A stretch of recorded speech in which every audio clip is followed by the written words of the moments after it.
Alors, comment il était cet univers il y a 13,7 milliards d'années? Il était donc dans sa naissance, donc il était un peu informe. C'était grosso modo un gigantesque brouillard. Un brouillard dans lequel il n'y avait que des particules élémentaires, des protons, des électrons, des photons. Un brouillard, pas d'étoiles, pas d'humains, pas de terre, pas de pierre, même pas de l'hydrogène, vraiment rien. Et la loi de la gravitation et l'expansion de l'univers s'est mise en place et a commencé à structurer tout ça. Alors, pour le comprendre, il faut passer par une simulation, parce que tout ça se passe à des échelles qui nous dépassent et que l'on ne peut plus observer. Alors, cette simulation va vous montrer qu'est-ce qui fait quand dans un brouillard, on active la gravitation. Et vous allez voir, sous vos yeux ébahis, se former petit à petit une galaxie. La matière attire la matière. Plus il y a de matière, plus ça attire.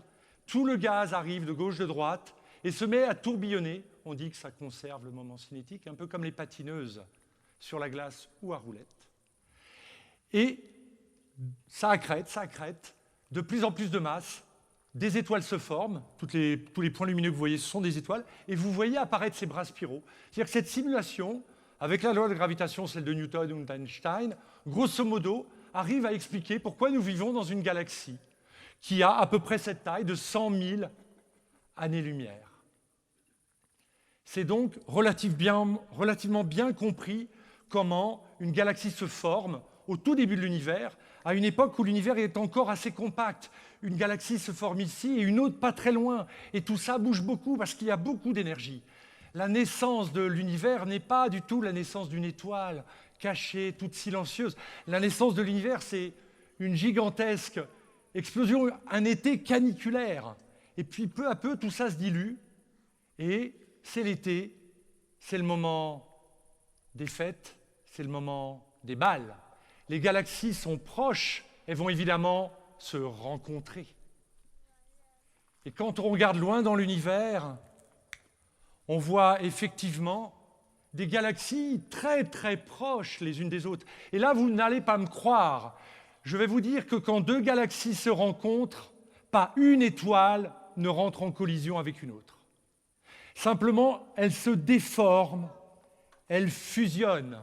Après les premières rencontres, les premiers amours, les galaxies fusionnent.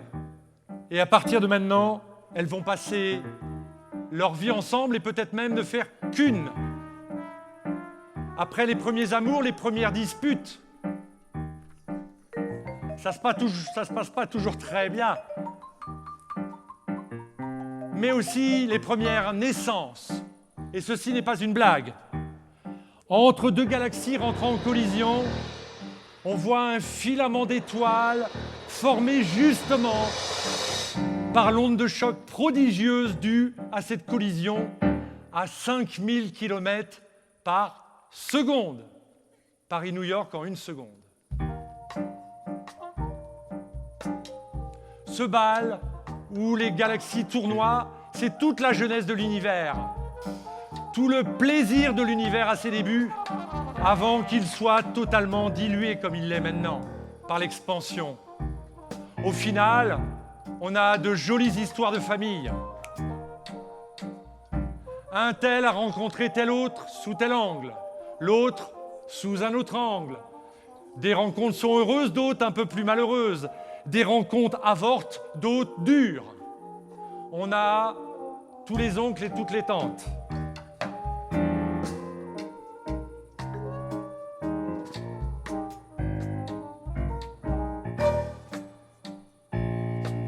Mais vous allez me dire, vous êtes sérieux? Des images pareilles, il y a ça là-haut?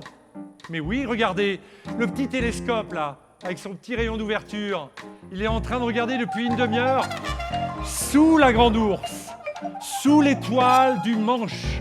Et voilà ce qu'il voit. Au début, il ne voit pas grand-chose. Il débute en photo. Il doit faire un long temps de pause. Alors il pose pendant 30 minutes. Et voilà ce qui apparaît petit à petit. La galaxie avec son petit compagnon. Des restes de l'évolution ancienne qui nous montre comment tout ce qu'on voit est le résultat de beaucoup de rencontres dans cet univers qui était alors très jeune. Alors comment être sûr que tout cela, ce n'est pas juste des histoires pour faire rire? Eh bien toujours, on fait des simulations.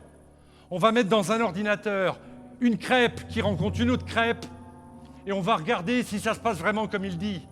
On va faire tourner le moteur de la gravitation et de temps en temps, on va faire une pause et on va comparer avec la réalité. En avant.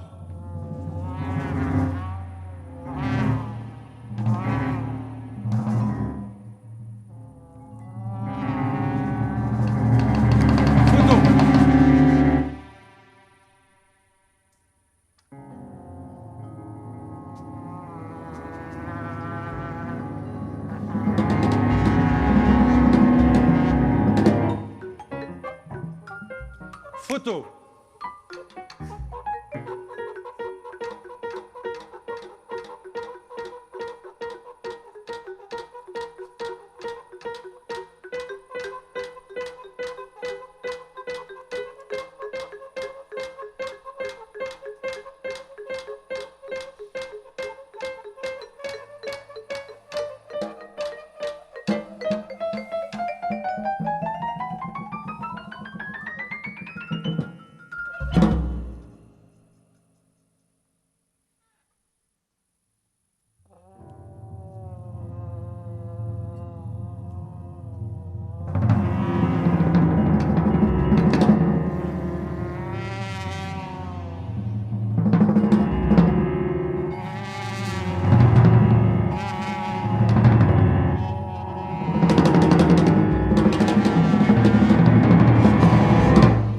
Visiblement, c'est bien ça.